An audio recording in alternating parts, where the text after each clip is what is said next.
I would not get excited about so-called alternative investments. You can get all kinds of different figures, but there's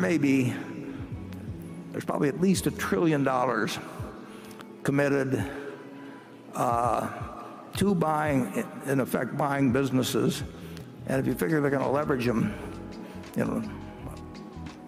2 for 1 on that, you may have $3 trillion of buying power trying to buy businesses in the U.S. market, maybe something over 30 trillion now, but there's all kinds of businesses that aren't for sale in that thing. So the supply-demand situation for buying businesses privately and leveraging them up has changed dramatically from what it was 10 or 20 years ago. And I'm sure it doesn't happen with your Winnipeg operation, but we have seen a number of proposals from private equity funds where the returns are really not calculated in a manner that,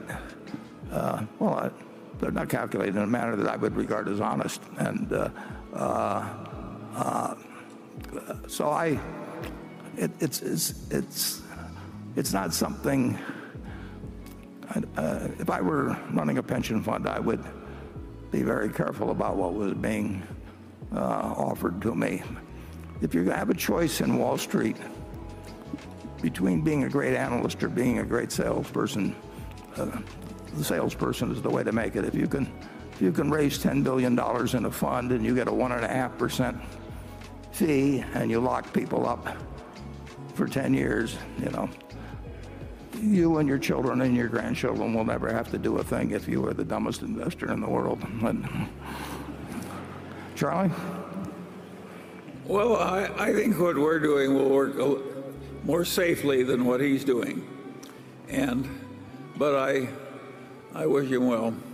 Yeah, Brent, you sound like a guy that I would hope would be working for a public pension fund, because frankly, most of the institutional funds, we had this terrible right here in Omaha, and you can get a story of what happened with our Omaha Public Schools retirement fund, and they were doing fine, and until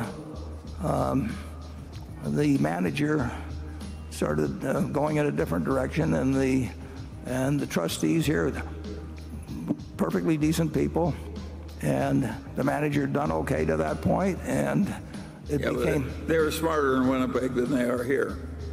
Yeah, well, that was pretty bad here.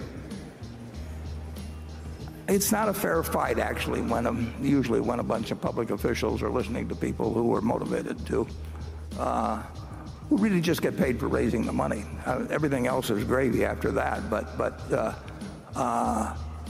If you run a fund and you get even 1%, of $1 billion, you're getting $10 million a year coming in, and if you've got the money locked up for a long time, it's a very one-sided deal. And I told the story of asking the guy one time in the past, why in the world can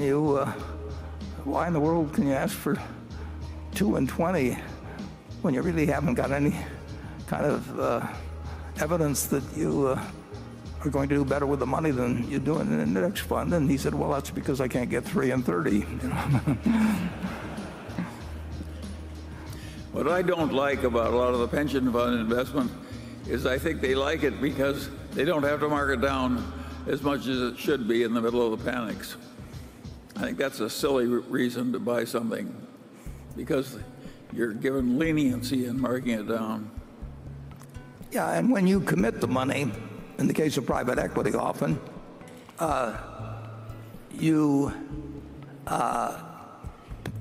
they don't take the money, but you pay a fee on the money that you've committed. And of course, you really have to have that money to come up with it at any time. And of course, it makes their return look better if you sit there for a long time in treasury bills, which you have to hold because they can call you up and demand the money, and they don't count that. They count it in terms of getting a fee on it, but they don't count it in terms of what the so-called internal rate of return is it's not as good as it looks, and I really do think that when you have a group sitting as a state pension fund, Warren, all they're doing is lying a little bit to make the money come in. That sums it up. This man has this wonderful horse, and it's just a marvelous horse. It's got an easy gait and good looking and everything. It just works wonderfully, but also occasionally just gets so he's dangerous and vicious and causes enormous damage and trouble and breaks arms and legs for his rider and so on. And he goes to the vet and say, "What can I do about this horse?" And the vet says, "That's a very easy problem, and I'm glad to help you." He says, "What should I do?" And the man says, "The next time your horse is behaving well, sell it."